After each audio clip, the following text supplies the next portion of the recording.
শুভগমুখং স্বধরেণস্তবেন শ্যামং শান্তং ত্রিবঙ্গং রবিকরবসনং ভূষিতং বৈজয়ন্ত্য়া বন্দে বৃন্দাবনস্থং যুবতী শতবৃতং ব্রহ্ম গোপালবেশম তপ্ত কাঞ্চন গৌরাঙ্গে রাধে বৃন্দাবনেশ্বরী বৃষভানুসুতে দেবী ত্বাং নমামি হরিপ্রিয়ে মূকং করোতি বাচালং পঙ্গুং লঙ্ঘয়তে গিরিম যৎ কৃপাতমহং বন্দে পরমানন্দ মাধবম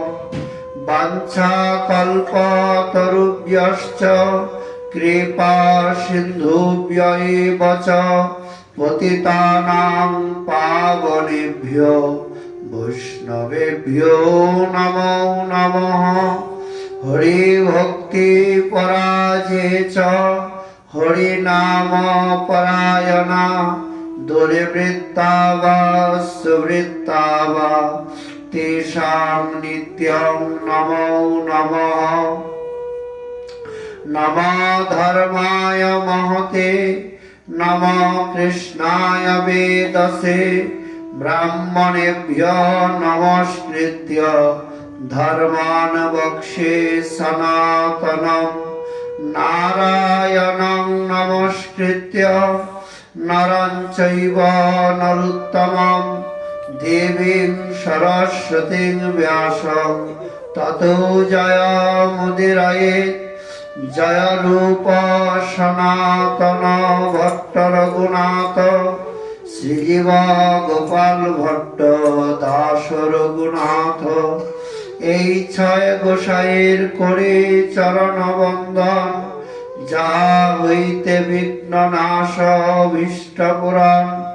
দুর্গমে প্রতিমেন্দস্য স্খলৎপাদ গতির্মুহুঃ সকৃপা যষ্টিদানেন সন্ত সন্ত্য বলম বলম।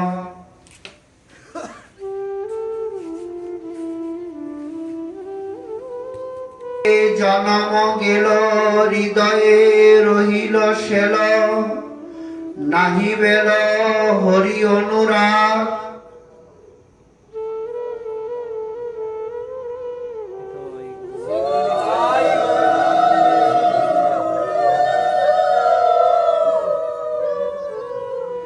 কলিযুগ পাবন অবতার শ্রী শ্রী গৌরাঙ্গ মহাপ্রভুর পরম অন্তরঙ্গ প্রিয় পার্ষদ প্রেম ভক্তির মহারাজ শ্রীল নরোত্তম দাস ঠাকুর মহাশয়, তিনি তদীয় শ্রী শ্রী প্রার্থনায় দৈন্যবুধিকা প্রার্থনা করতে গিয়ে অনেকগুলি আমাদের প্রয়োজনীয় কথা তিনি অজাতরতি সাধকের ন্যায় আর উল্লেখ করেছেন। আমরা শ্রী শ্রী গৌর সুন্দরের অহৈতুকী অনুকম্পায় এই মার্গশীর্ষ অগ্রহায়ণ মাসের পুণ্যক্ষণে শ্রী শ্রী গৌরের শ্রীমন্দির সমীপে এক দিবসীয় হরিকথা প্রসঙ্গে আমরা অজাতরতি সাধকের যে কেমন ধন্য হওয়া উচিত, নিজের ভিতরে কেমন অনুতাপ এবং বিরহের উদ্ভব জাগা উচিত, সে বিষয়ে আচার্যগণের যে দিব্য চরণামৃত বাণী, বচনামৃত মাধুরী, তা আমরা অনুভব করতে যাচ্ছি।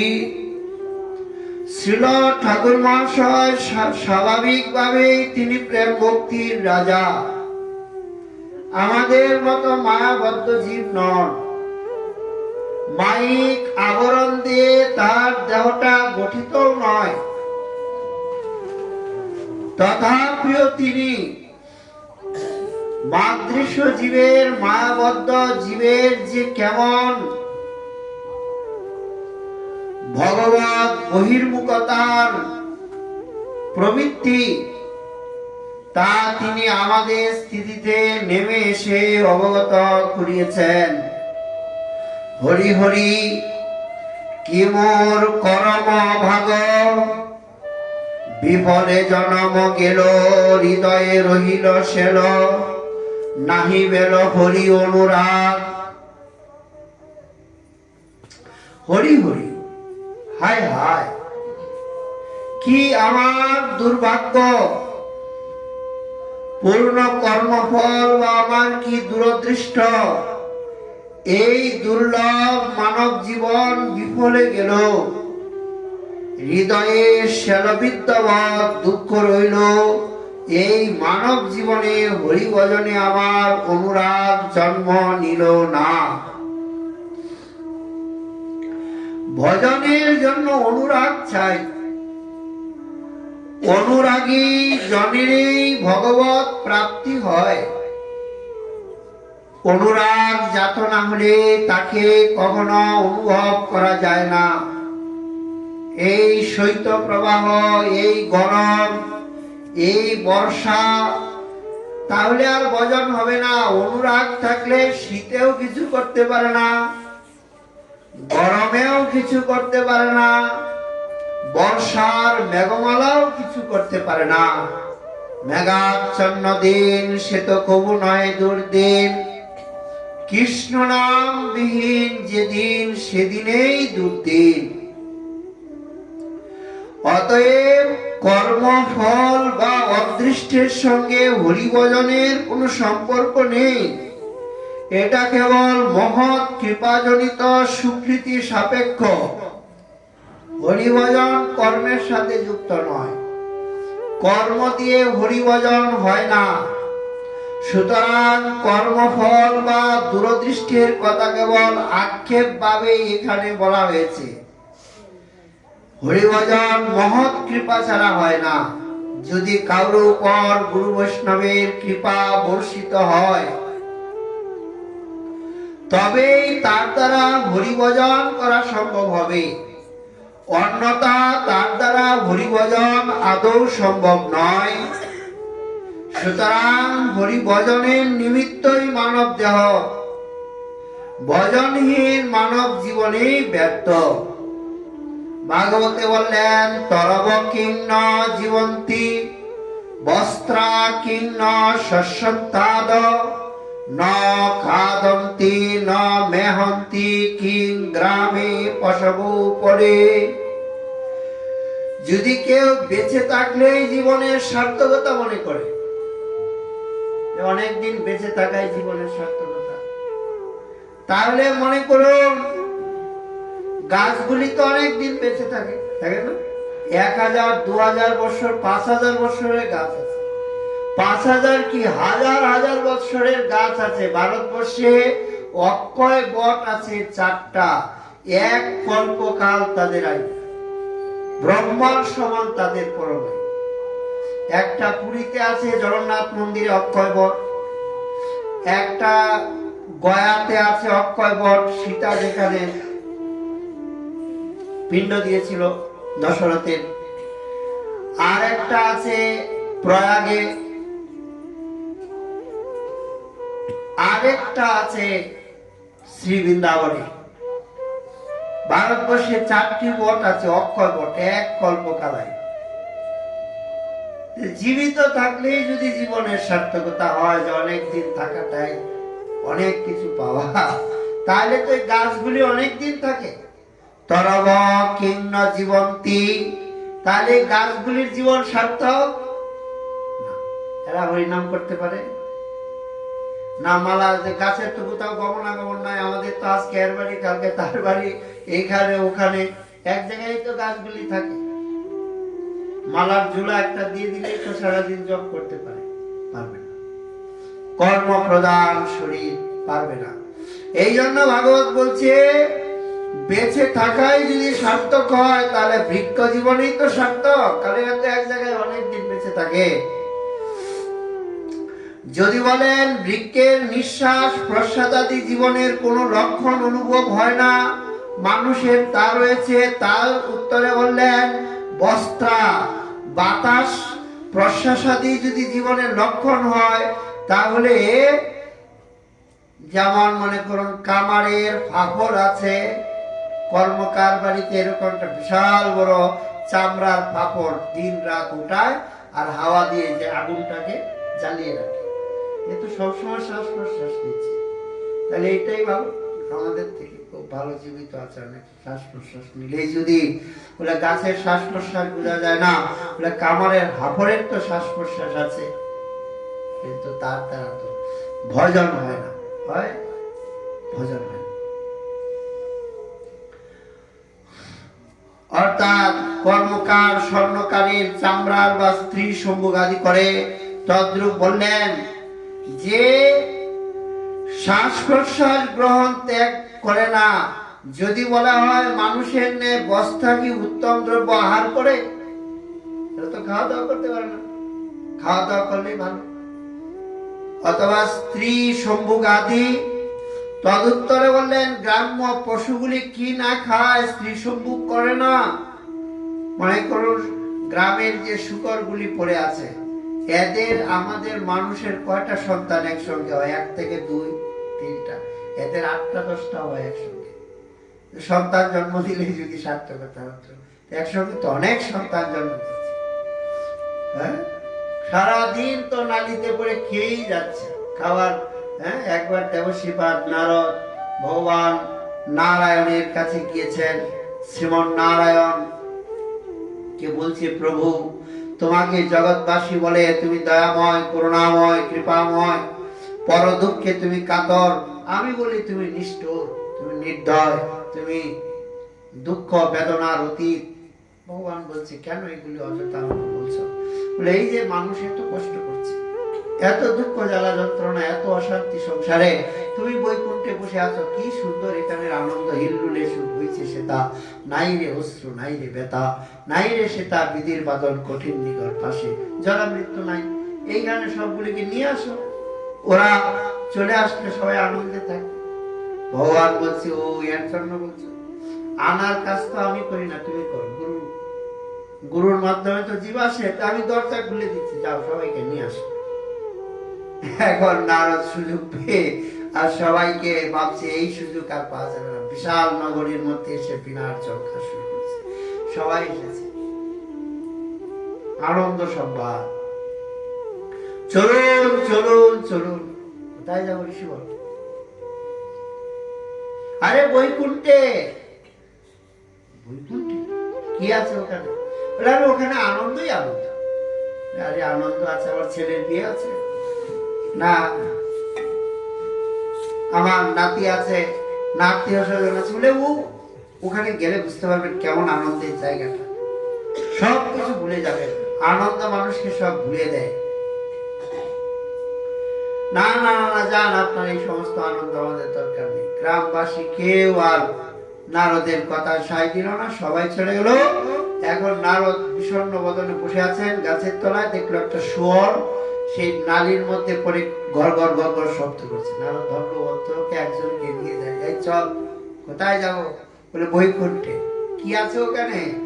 ওখানে প্রচুর মৃণাল, এত পদ্মের মৃণাল, এত সুগন্ধ, এত অমৃতময় খাদ্য। বলে না না, যাক ঋষি বলে আপনি গিয়ে খান, আমি নালীর মধ্যে যে সুখ ভোগ করছি, এই সুখ বৈকুণ্ঠে নাই, যেহেতু আমি যাবো না। এই জন্য এখানে ভাগবত বলছে যে ন খাদন্তি ন মেহন্তি কিং গ্রামে পশব করে। গ্রামীণ পশুগুলি এরা তো খাওয়া দাওয়াই করে আর সন্তানই জন্ম দেয়। সন্তান দিলেই যদি জীবন ধন্য হতো, আর আহার গ্রহণ করলেই যদি, কে কালকে না আজকে বলছিল 10,000 টাকা কিলো না চা, বলছিল চায়ের দামে 10,000 টাকা, চায় না কিনে খায়, কত স্বাদ। সে ঘটনা হলো খাওয়ার নিষেধ নেই, কিন্তু ভগবান সৃষ্টি করেছে জীবের আহারের জন্যই, কিন্তু আহারটাই তো মুখ্য নয়, আর সন্তান উৎপাদন দেওয়াটাই মুখ্য নয়। তদুত্তরে বললেন তাদের তো মনুষ্য অপেক্ষা ভোজনাতির সামর্থ্য অধিক। মানুষ কতটুকু খায় বাবা বলুন? এই এখন তো আগে তবু আধা কিলো চালের অন্ন খেতে পারতো না, এখন যত উৎসব হচ্ছে আমরা দেখেছি এখন 100 গ্রাম চালের অন্ন খেতে পারে না মানুষ। 5টা 7টা আয়োজন হয়ে গেলে অন্নের সংখ্যা একেবারেই কমে গেছে মানুষের। এইটুকু। আমি নতুন গ্রামে আমার পাশে এক বাবা ছিলেন, ভগবান যাকে যেমন আহার দিয়েছে এতে কোনো লজ্জার কিছু নাই। আহার তো সবার সমান না, পরিশ্রম করবে খাবে, সৃষ্টির বিধান সবার সমান না। দেখতাম সকাল মানে রাত্রে 45-40টা রুটি খেত, 40টা, এত মোটা মোটা রুটি, 40টা রুটি খাবে। সকালবেলায় ছত্র আনলে এক টিফিন ক্যান ছত্র সব খেয়ে নিবে। দুধ জীবনে জাল দিয়ে খাইনি, দুধে নেই সেকে খেয়ে নিত কাঁচা দুধ। সবার সামর্থ্য, তখনকার মানুষের এমন আহার ছিল। হ্যাঁ, এখনের মানুষ এইটুকু অন্ন খায়, কতটুকু আহার আমাদের। আর সন্তান জন্ম দেওয়ারই বা কতটুকু অপেক্ষা। আগেকার দিনের এক একজনের 10 জন 12 জন মায়েদের সন্তান হতো, তবুও দ্বীপ বিবাহ বাড়ি বাবা কিরকম কাজ কর্ম করেছে। এখন একটা ছেলে হলে আরেকটা নিতেই ভয় পায়, ভাই ভাই বিবাদ হয়ে পরে কি আমাকে ভাত দিবে কে দিবে না, বন্ধ থাকে একটাই ছেলে। আর যদি একটা মেয়ে একটা ছেলে হলো বলে খুব আনন্দ, এর থেকে আর আনন্দের সংসার নেই। আনন্দ বলেন সামর্থ্য আর কতটুকু। সুতরাং ভজনবিহীন মানব জীবন নিষ্ফল বা পশুতুল্য। এই জন্যই ঠাকুর মহাশয় কাঁদছেন, ভজনহীন নিষ্ফল জীবনের জন্য খ্যাত করছে। বিফলে জন্ম গেল, হৃদয়ে রহিল শ্যাল, ভেল হরি অনুরাগ মাতৃষ জীবের। ভজনবিহীন জীবন অতিবাহিত হলেও সেজন্য কোনরূপ দুঃখের অনুভব নাই। আমি তো ভাবছি খুব আনন্দে আছি, খেতে প্রতিটা দিন আমার কাছ থেকে চলে যাচ্ছে, হরিনামের জন্য আমার কখনো বেদনা হচ্ছে না, আজকে একটু বই করতে পারিনি, একটু ভগবানের নাম নিষ্ঠার সঙ্গে করতে পারিনি। নাম করি, কিন্তু নাম করাটা নামের মতো হয় না। নাম জপ এবং চিন্তন এবং শ্রবণ একসঙ্গে 3টা হবে, তবে কাজ হবে। জপ করছে, জপ করতে করতে নামের চিন্তন হচ্ছে যে এক একটা নামের অক্ষর, আবার তার সঙ্গে সে নিজেই শুনবে। উচ্চস্বরে জপ করলে শুনতে হবে তা না, ভিতরে ভিতরে জপ করেও শোনা যায়। প্রত্যেকটা জপ যখন স্পষ্ট হবে তখন নিজের জপটা নিজে শুনতে পাবে যে আমি কি জপ করছি। কিছু শুনতে পেল না, এই জন্য মনের একাগ্রতার অভাব হয়, মন চঞ্চল হয়ে যায়। নামের জপ হবে, নামের চিন্তন হবে, কারণ একটা জপ শেষ হলো আরেকটা জপ শুরু হবে, তার চিন্তনটা গাঢ় হবে। আবার স্মরণ হবে, কীর্তন সব একসঙ্গে হচ্ছে, কীর্তন হচ্ছে, জপ হচ্ছে আর স্মরণ হচ্ছে, একসঙ্গে 3টা হচ্ছে, তখন মন একাগ্র হবে।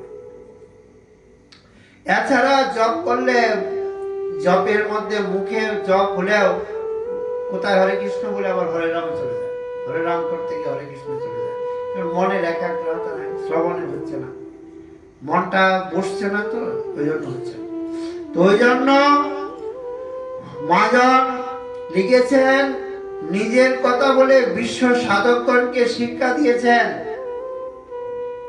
যারা ভজনকে ভালোবাসতে পেরেছেন, ভজন করলে ভক্তির অতৃপ্তি স্বভাববশত তারা ভজনের অভাব অনুভব করবেন, তজ্জন্য চিত্তে অল্প বিস্তর দুঃখ অভাব জাগবে। যেমন যত বড় ধনী হোক তার যেমন ধনের একটা অভাব জাগে, জাগে না বাবা? আমার এই ফ্যাক্টরিটার থেকে তো ওনার ফ্যাক্টরিটার উপর আর যদি এটা করতে পারতাম, জাগে না বাবা? এইরকম ধনী ব্যক্তির যেমন ধনের অভাব জাগে, অনেক টাকা আছে তাতে কি হলো, ধনের অভাব তার মনের মধ্যে থাকে। তদ্রূপ ভক্ত যতই ভজনশীল হোক, যতই হরিনাম করুক, যতই চিন্তন করুক, যতই ইষ্টানুসন্ধানে যুক্ত থাকুক, মনের মধ্যে একটা অভাব, আমার দ্বারা হলো না, ভজন করতে পারলাম না, দিনটা চলে গেল। মুখে নয়, কাউকে শোনানোর জন্য নয়, আমরা অনেক সময় শোনাই, অন্যকে শুনিয়ে আনন্দ পাই, কিন্তু নিজের মনকে শুনিয়ে আনন্দ পাই না। নিজের মনকে শোনাতে হবে যে আমার দিনটা আজকে ব্যর্থ হয়ে গেল, আমি তো ভজন করতে পারলাম না। দেখেন বাবা, সবাইকে ফাঁকি দেওয়া যায়, কিন্তু নিজেকে নিজে ফাঁকি দেওয়া যায়।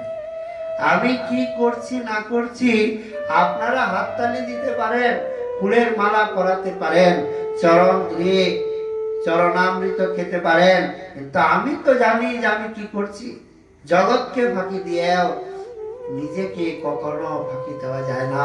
মন বলে দিবে আজকের দিন আমার কেমন কৃষ্ণানুসন্ধানে, কেমন ভগবত স্মৃতির অনুসন্ধানে গিয়েছে। এই জন্য একটা দুঃখ চাই, একটা মনের ভিতরে একটা হাহাকার চাই, অনুতাপ চাই। আমার হয়নি, হচ্ছে না, কারণ আমরা কি বলবো, রূপ গোস্বামী পাদ বলছে প্রাচীনানাং ভজনম অতুলং শৃঙ্গন নৈরাশ্যেন হৃদয়ং জ্বলতি। যারা 7.5 প্রহর ভজন করছে, অর্ধদণ্ড ঘুমাচ্ছে, হ্যাঁ, সেই রূপ গোস্বামী পাদ বলছে প্রাচীনগণের ভজন শুনে আমার হৃদয়টা নিরাশায়, বলছে আমি কি ভগবান পাবো, আমার আর আশা নেই। এত ধ্রুব কিভাবে ভজন করেছে, হ্যাঁ, 3 দিন পরে পরে একদিন, 6 দিন পরে পরে, 9 দিন পরে পরে, এভাবে তো ছেড়েই দিল, বায়ু পান করে ভজন করে এক পায়ে দাঁড়িয়ে। আর আমি এত সুন্দর প্রসাদ পেয়ে, এতবার ঘুমিয়ে ভগবান প্রাপ্তির লালসা বুকে নিয়ে বসে আছি।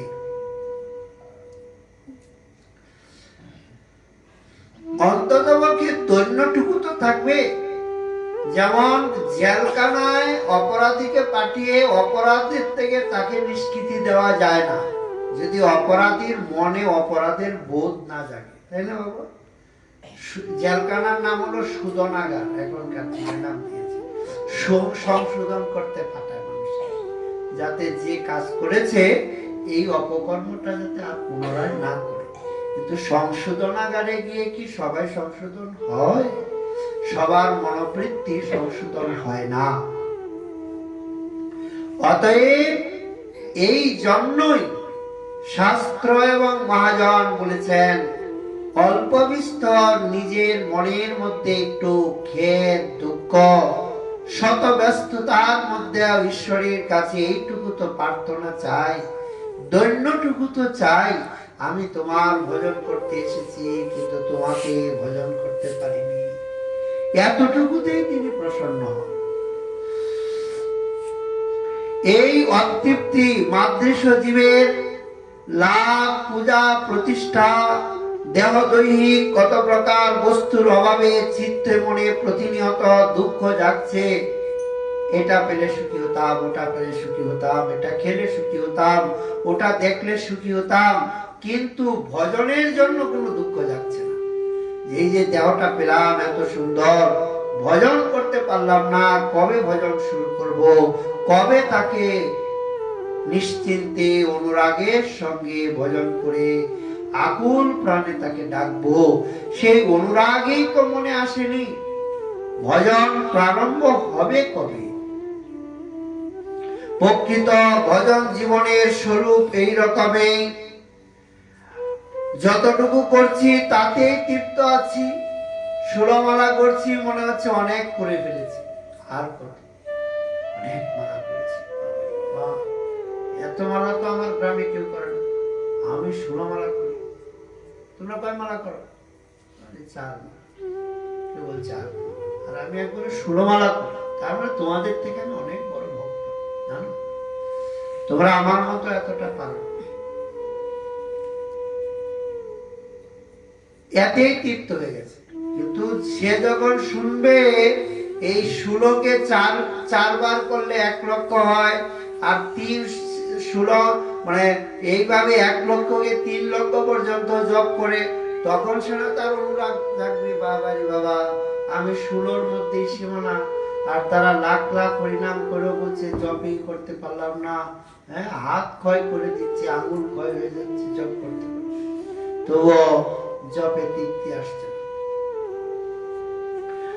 অল্প বিস্তর এই জন্য অনুরাগ চাই, যথাসম্ভব দুঃখের উদ্রেক হবে, ভজন নিষ্ঠ সাধকের সতত মনে জাগবে ভজন করতে আর পারলাম না, এই জন্যই তখন হাইতাস, হায় হায় কি হলো, কবে হবে, এমন দুর্লভ জীবন বৃথা অতিবাহিত হলো, আর কি হবে। এই ক্রমশ প্রাণে দৈন্য আরতি উৎকণ্ঠা জাগিয়েই সাধককে শীঘ্রই প্রেমের রাজ্যে নিয়ে যাবেন ভগবান। যার এই জাতীয় আরতি জাগবে, উৎকণ্ঠা জাগবে, তবেই ভগবান তাকে নিয়ে যাবে।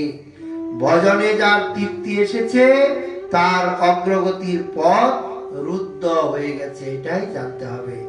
অনেক ভজন এতদিন ব্রত করেছি, আর কতদিন নির্জলা করব, আর কত সংখ্যা পূর্বক নাম করব, ঠাকুর ঘরে বলে অনেক ঠাকুরের তুলসী দিয়েছে, আর কত তুলসী দিব, এখন আর পারবো না। অথচ সিদ্ধ বাবারা ভজন করে সিদ্ধ হয়ে গেছে, চোখের পাতা নিচে নেমে এসেছে, তারপরে পাতা তুলে দিচ্ছে, তুলসী তুলে দিচ্ছে, কেন?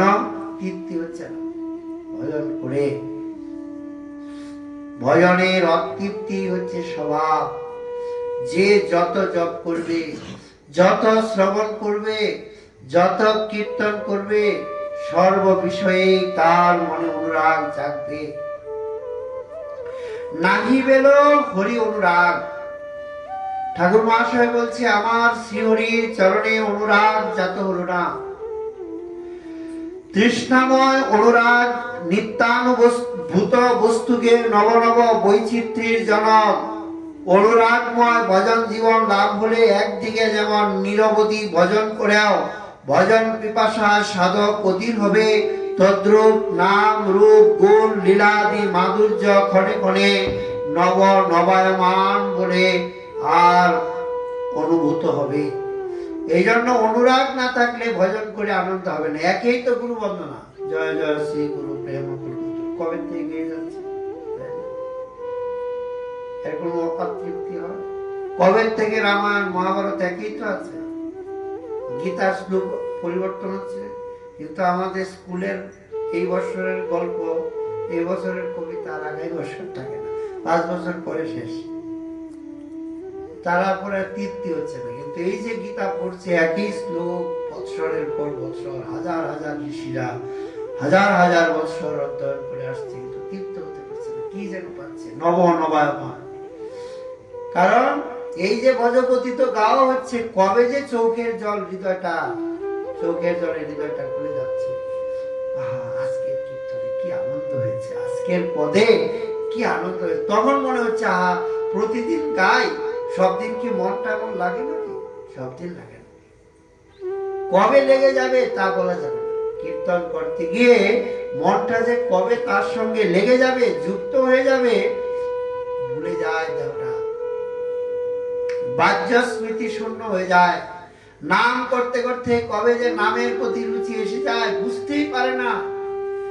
এমন অনুরাগ আসে, চোখ থেকে কেবল জলেই পড়ছে, জলেই পড়ছে, কারোর সঙ্গে আর কথা বলতে ইচ্ছা হচ্ছে না। ডাকছে, ওগো প্রসাদ পাও, উঠো, আসো, কি হলো, দরজা খুলছো না কেন?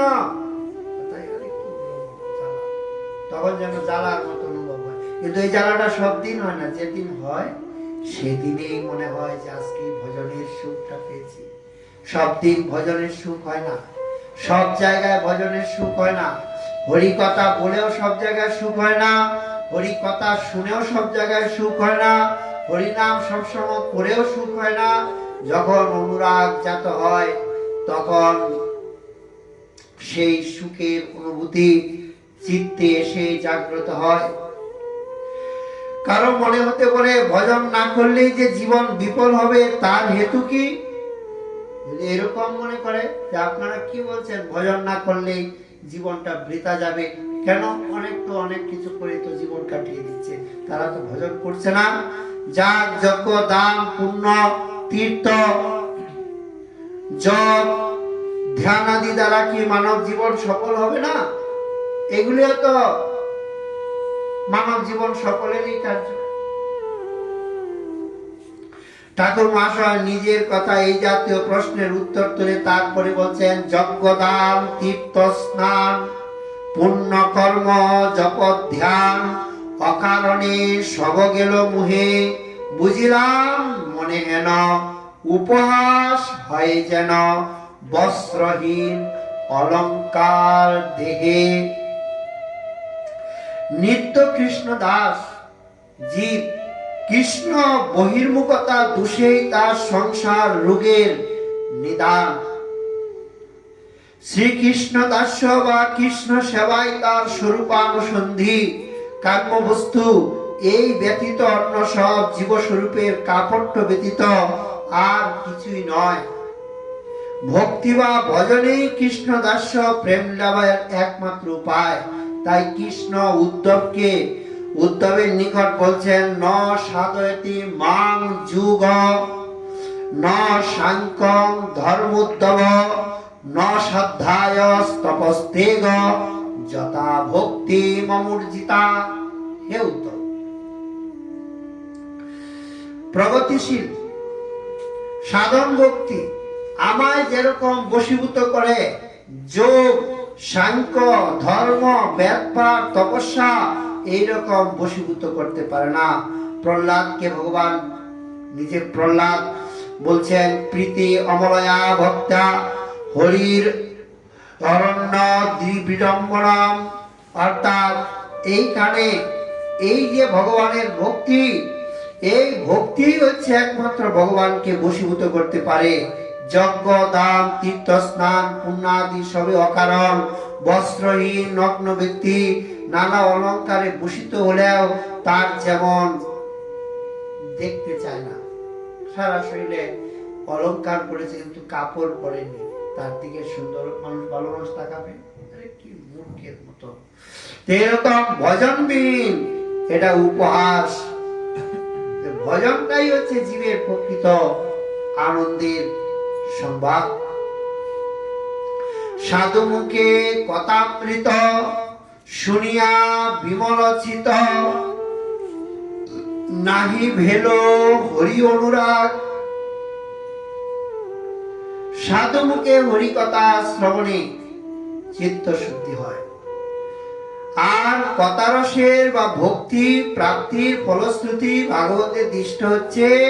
ভগবান কপিলদেব স্বীয় জননীকে বলছে, শতাং প্রসঙ্গাত মম বীর্য সংবিদ, ভবন্তে হৃৎকর্ণ রসায়না কথাঃ, তজ্জুষনাশু অপবর্গ বর্তমনি, শ্রদ্ধা রতির ভক্তির অনুক্রমিষ্যতি। হে মাতো, মা কি উপদেশ দিচ্ছে? সাধুগণের সঙ্গে প্রকৃষ্ট সঙ্গ লাভ হলে আমার মহিমা সূচক হৃৎকর্ণ রসায়ন কথা অবতরণ হয়। ওই কথা শ্রবণ হতে অবিদ্যা নিবৃত্তির পন্থা স্বরূপ আমাতে শ্রদ্ধা রতি ভক্তির উদয় হয়। তাৎপর্য সাধু সঙ্গ লাভেই ধন্য হয়। সাধু সঙ্গ লাভ, সাধুর সঙ্গেই তো ধন্য হয়, সাধুই তো পতিত পাবন বলে। তাহলেও সাধুর কাছে গিয়ে হরি কথা শুনতেই হবে। আমরা এলাম, প্রসাদ পেলাম, চলে গেলাম, এটাই বড় পাওয়া নয়, হরি কথাটাই বড় পাওয়া। হরি কথায় মধ্যেই তাকে পেতে হবে। এখন বৃন্দাবনে গিয়েও হরিকে আমরা খুঁজে পাবো না। হরিকে কোথায় পাবো? হরিকে হরি কথাতেই পাবো, হরি আর কোথাও নেই।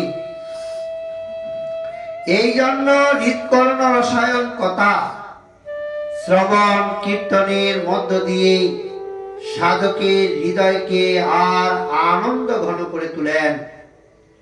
এই কথা শ্রবণ কীর্তন করে কত মুনি ঋষিগণ তাদের মানব জীবন ধন্য কৃতার্থ করেছেন। এই কথামৃত শ্রবণ করে মানব জীবন ধন্য হওয়ার একমাত্র উপায় এই হরিকথাই। এই জন্য কবিরাজ গোসাইপাদ বলেছেন, এই অসৎ সঙ্গ ত্যাগের জন্য বলছি, সতত অসত সঙ্গ সকলই হইল ভঙ্গ, কি করিব আইলে সমান। সব সময় অসতের সঙ্গই হচ্ছে, আহারের দ্বারা অসৎ সঙ্গ হচ্ছে, পোশাকের দ্বারা অসৎ সঙ্গ হচ্ছে, দৃষ্টির দ্বারা অসৎ সঙ্গ হচ্ছে, বাণীর দ্বারা অসৎ সঙ্গ হচ্ছে, কর্ণের দ্বারা অসৎ সঙ্গ হচ্ছে, পরিবেশের দ্বারা অসৎ সঙ্গ হচ্ছে। আমাদের সৎসঙ্গ বড়ই সীমিত। যদি চাও নিজ হিত, সাধু সঙ্গে কর প্রীত, অসৎ সঙ্গ না করিও ক্ষণে। যেমন সৎসঙ্গের মহিমা রয়েছে, এই রকম অসৎ সঙ্গেরও মহিমা রয়েছে। অসৎ সঙ্গের প্রভাবে অজামিলের মতো ব্রাহ্মণ তিনি পথভ্রষ্ট হয়ে গেলেন। সৎসঙ্গে যেমন অধার্মিক ধার্মিক হয়, আর অসৎ সঙ্গে অধার্মিক মানে ধার্মিক অধার্মিক হয়। সৎসঙ্গের প্রভাবের থেকে অসৎ সঙ্গের প্রভাব বেশি, কারণ আমরা অনন্ত জন্ম অসৎ সঙ্গই করে এসেছি। সৎসঙ্গ কোথায় পেয়েছি? গ্রামের পশুগুলির কি সৎসঙ্গ আছে? তাদেরকে কোথাও বসে এরকম পাঠ কীর্তন হয়? এমনকি দেব সদনেও সৎসঙ্গ নেই। সৎসঙ্গ তো একমাত্র এই ভারতবর্ষে, এই আর্যাবর্ত বর্ষে। পৃথিবীতেও সব জায়গায় সৎসঙ্গ নাই। আপনি আমেরিকা, রাশিয়া, ফ্রান্স বড় বড় কান্ট্রিতে যাবেন, দেশে যাবেন, সৎসঙ্গ পাবেন এরকম সাধুরা বসে পাঠ কীর্তন করছে, বড়ই বিরল। যদি এখন ভারতীয় কোনো সাধু সন্ন্যাসী গিয়ে কিছু করে থাকে, বা এই দিল্লি, বোম্বে বড় বড় শহরে গিয়ে কি সৎসঙ্গ পাবেন? অট্টালিকা দেখতে পাবেন, রাজপ্রাসাদ, বৈভব, বড় বড় রাস্তাঘাট, কিন্তু হরিকথা শোনা যাবে না, ভক্ত সঙ্গ খুঁজে পাওয়া যাবে না, বড় কঠিন। এই জন্য সৎসঙ্গ বড় দুর্লভ। সৎসঙ্গের মতো এমন দুর্লভ বস্তু আর পৃথিবীতে নাই। তাই কপিল দেব মাকে বলেছেন, কৃষ্ণের অভক্তির মধ্যে ভক্তিহীন ব্যক্তিরাই মুখ্যতম অসৎ। যারা অখিল দোষের আশ্রয় বলিয়া তাদের গতি কখনোই শুভ হয় না। এইসব অসতের সঙ্গ সর্বদাই ভঙ্গ, সবসময় নষ্ট হয়ে যায়। সত্যং শৌচং দয়া মৌনং বুদ্ধির হ্রি শ্রী যশ ক্ষমা সমৌদম ভগশ্চেতুই যৎসঙ্গাৎ জাতি সংক্ষয়ম তেষু শান্তিষু মূলেষু খণ্ডিতাত্ম সসাদিষু সঙ্গং না কুর্যাচ্ছেষু যোষিত ক্রীড়া মৃগেষু চ ন ততাস্য ভবেৎ মোহ বন্দচ্ছন্ন প্রসঙ্গত যোষিত সঙ্গাৎ যথা পুংস যথা তৎসঙ্গী সঙ্গতঃ। কপিল দেব নিজের মাকে অনেকগুলি গুরুত্বপূর্ণ কথা বলেছে। হে মাতা, যাদের সঙ্গের ফলে, অসৎ সঙ্গের ফলে কি হয় বলছে, সত্য নষ্ট হয়ে যায়। অসৎ সঙ্গ যারা করে এরা কিন্তু সত্য কথা বলতে পারে না। বলতে পারে বাবা, ঘরের থেকে নিজের টাকা নিয়ে নিজেই অখাদ্য কুখাদ্য কিনে খায়, নেওয়ার সময় বলে যে আমি এই জিনিসটা কিনে খেতে যাচ্ছি, তাহলে টাকা দিবে কেউ? মা দিবে? বাবা দিবে? মাতালরা কি করে? ঘরের থেকে টাকা নিয়ে মিথ্যা কথা বলেই অখাদ্য কুখাদ্য কিনে খায়। এই জন্য সত্য নষ্ট হয়ে যায়, শৌচ নষ্ট হয়ে যায়, অর্থাৎ তখন আর তার ভিতরে সুচিতা থাকে না। অখাদ্য কুখাদ্য যারা খায় এদের মুখের পাশে গেলেই দুর্গন্ধ। বন্ধ করে বাবা, গায়ের থেকে দুর্গন্ধ বেরোচ্ছে। মানুষ ও কাছে আসতে চাইলেও মানুষ দূরে সরে যায়, দুর্গন্ধ বেরিয়ে আসছে। এরকম তো বৈষ্ণবের কাছে হয় না, কারণ শৌচ নাই তো, সুচিতা নাই, কাপড়ের থেকে দেহের থেকে, হ্যাঁ, শরীরটা ধনির তুলার হলে কি হবে, তখন পিশাচের মতো হয়ে যায়, তার দিকে আর কেউ তাকায় না।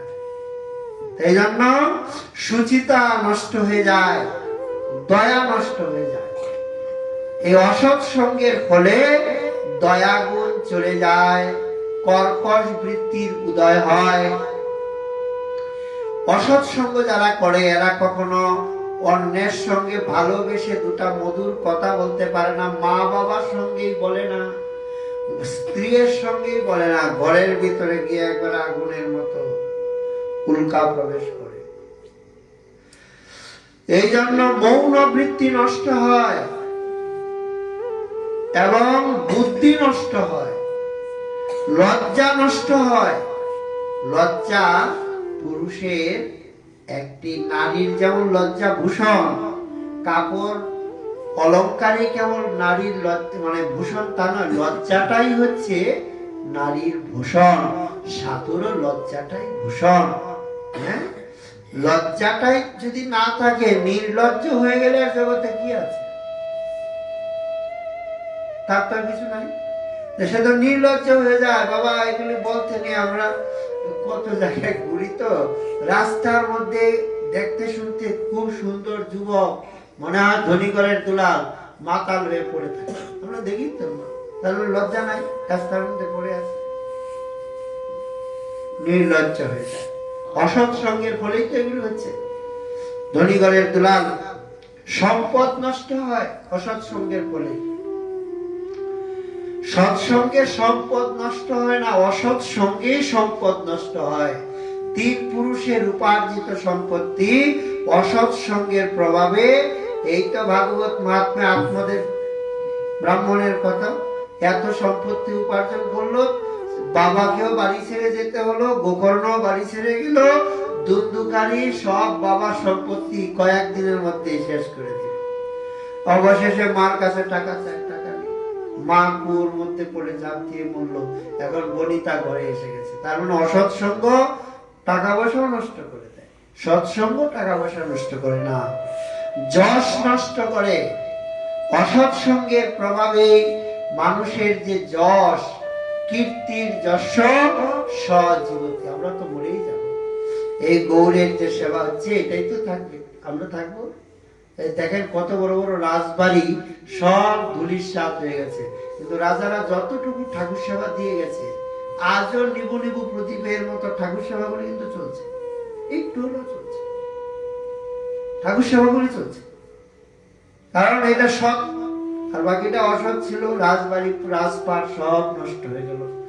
এই জন্য অসৎ সঙ্গ মানুষের যশ নষ্ট করে, ক্ষমতা নষ্ট করে, সম অন্তরিন্দ্রিয় সংযম, দম বাহ্যেন্দ্রিয় সংযম, সৌভাগ্য প্রভৃতি গুণাবলী বিনষ্ট করে দেয়।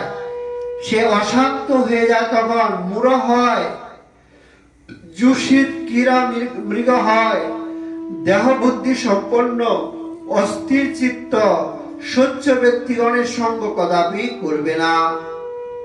এই জন্যই ঠাকুর মহাশয় বলছে, অবিরত অসৎ সঙ্গে সবই নষ্ট হয়ে যায়। অসৎ সঙ্গটা যে কত কঠিন, এটা আমরা কেবল সূত্র বলেছি, এগুলি ভাগবতের শ্লোক, তার যে টিকা টিপ্পণী মহাজন যেভাবে বর্ণনা দিয়েছে। মরণকাল আসন্ন, সমন আসলে কি করবে এই চিন্তায় উদির হয়ে যাচ্ছেন ঠাকুর মহাশয়। ওনার কি অসৎ সঙ্গ আছে নাকি?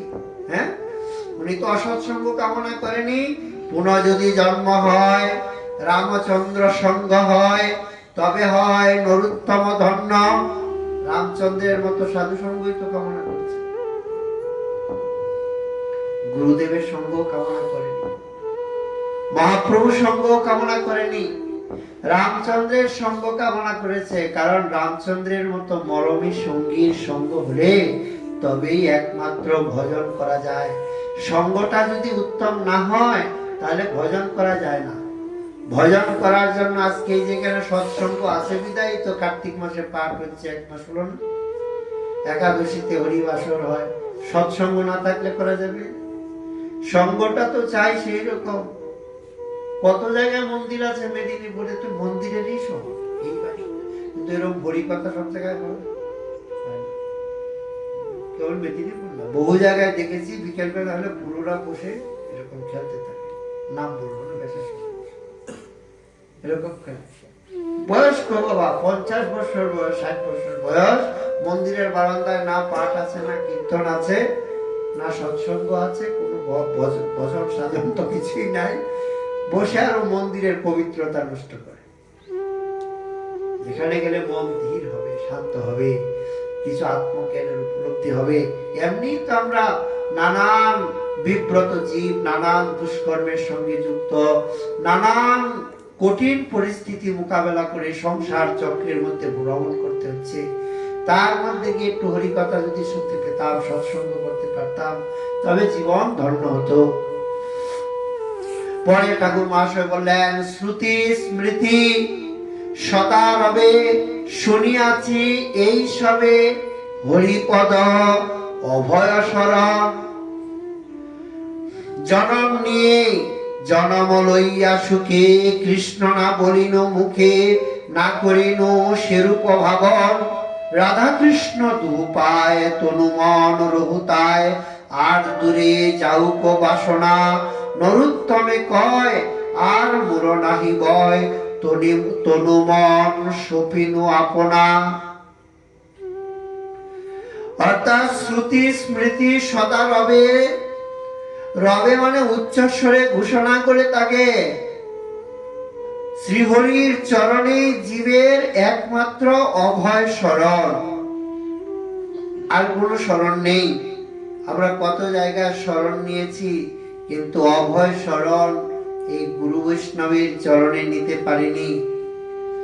শরণ নিয়েছি বহু জায়গায়, আশ্রয় নিয়েছি বহু জায়গায়, কিন্তু প্রকৃত স্থানগুলিতে আশ্রয় নেওয়া হয়নি। এই জন্যই আমাদেরকে এত দুঃখ, এত কষ্ট, এতটা যন্ত্রণার শিকার করে আমাদেরকে চলতে হচ্ছে। এই জন্যই ঠাকুর মহাশয় বিশ্বের মানবকে শিক্ষা দিচ্ছেন, শ্রুতি স্মৃতি সদা রবে শুনিয়াছি এই সবে, হরিপদ অভয় শরণ। হরির পদেই হচ্ছে অভয়, ভগবানের চরণই হচ্ছে অভয়, যেখানে আর ভয় নেই। ভয়ং দ্বিতীয় অভিনিবেশস্যা, ভয়ই হচ্ছে দ্বিতীয় অভিনিবেশ। ভগবানকে বাদ দিয়ে, ভক্তিকে বাদ দিয়ে, ভজনকে বাদ দিয়ে, সৎসঙ্গকে বাদ দিয়ে, সৎ গ্রন্থকে বাদ দিয়ে, ভগবত আরাধনাকে বাদ দিয়ে অন্য কাজে নিজেকে যুক্ত করে দেওয়া। এই জন্যই আমাদের এত ভয়, এত কষ্ট, এত জ্বালা, এত যন্ত্রণা। তার থেকে তিনি যদি রক্ষা করেন তার কৃপায়। জনম লইয়া সুখে, কৃষ্ণ না বলিল মুখে, না করিল সেরূপ ভাবনা। এই যে গৌরের রূপ, বিশ্বম্বর মূর্তি যেন মদন সমান, এই রূপের ভাবনা তো করতে পারিনি। যে রূপের দর্শনে নয়ন জোড়ায়, হৃদয় শীতল হয়, সেই বিশ্বম্বরের রূপমাধুরী কবে হৃদয় পটে উদিত হবে? কবে এই গৌরাঙ্গের রূপ হৃদয় পটে এঁকে নিব? তার রূপমাধুরীকে চিন্তন করে অন্য দুর্বাসনাগ্রস্ত হৃদয়কে নির্মল, পবিত্র, স্বচ্ছ, ধন্য করে আর নিজে কৃতার্থ হব। এই জন্যই এই রূপেরই চিন্তা করতে হয়, যে রূপের এক কণ মাথায় সর্বত্রিভুবন, সর্বপ্রাণী করে আকর্ষণ। যুগমায়া চিৎ শক্তি, বিশুদ্ধ সত্যের পরিণতি, তার শক্তি লোকে দেখাইতে সেরূপ রতন ভক্তগণের গুরুধন প্রকট হইল নিত্য লীলা হইতে। এই রূপ মাধুরী সাধককে এই জাগতিক রূপতৃষ্ণার থেকে নিবৃত্ত করে তার চরণে শরণাগত করে তুলেন।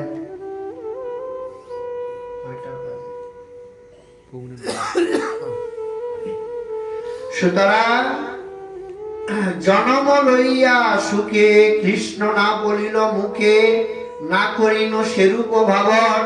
জন্ম তো নিলাম, মনুষ্য দেহ পেলাম, কিন্তু মুখে একবার কৃষ্ণ গোবিন্দ হরি এই শব্দ উচ্চারণ করতে পারলাম না। এর থেকে আর দুঃখ কি আছে? সনাতন ধর্মের মতো এত সহজ, এত সরল, এত উদার, এত প্রশস্ত, এত গরিবার রাস্তা আর কোথাও খুঁজে পাওয়া যাবে না। একবার যদি মুখে কৃষ্ণ বলা যায়, কৃষ্ণ যার বদনে সে জিনিল সমনে, সমনার তার কাছে আসবেই না। একবার কৃষ্ণ রাধা কৃষ্ণ দুহু পায়, তনু মন রহুতায়, আর দূরে যাউক বাসনা। আমার যেন রাধা কৃষ্ণের চরণে আমার মনটা থাকে, আর যত দুর্বাসনা আছে যেন দূরে সরে যায়। এটাই আমি কামনা করি। রাধা কৃষ্ণের সেবার নরোত্তম দাসে কয়, আর মোর নাহি ভয়, তনু মন সপিনু আপনা। যদি একবার সবকিছু তাকে সঁপে দিতে পারতাম, তাহলে আর ভয় ছিল না। দিতে পারিনি, এই জন্যই ভয়। মুখে দিয়েছি দীক্ষা কালে ভক্ত করে আত্মসমর্পণ, সেই কালে কৃষ্ণ তারে করে আত্মসম, কিন্তু মুখে দিয়েছি, বাস্তবিক ভাবে দিতে পারিনি। যদি গোবিন্দের চরণে নিজেকে সমর্পণ করে দিতে পারতাম, তাহলে আর জীবনে এতটা জ্বালা যন্ত্রণা কষ্ট ভোগ করতে হতো না। কবে যে পারবো তাও তো জানি না, তার যে কবে দয়া হবে। তবে হবে যখন গুরু বৈষ্ণব শাস্ত্র মহাজন অভয় বাণী দিয়েছেন, তাদের অনুগত হয়ে, তাদের বাণীকে অনুসরণ করে, তাদের পদাঙ্ক অনুসরণ করে, তাদের কথাকে বিশ্বাস করে, তাদের দেখানো রাস্তাকে অবলম্বন করে যদি আমরা চলতে পারি, তাহলে নিশ্চিত একদিন আমরা সেই পরম তত্ত্ব, সেই পরম রহস্যময়ী মাধুর্যময়ী পরম তত্ত্বকে আমরা উপলব্ধিতে আনতে পারবো।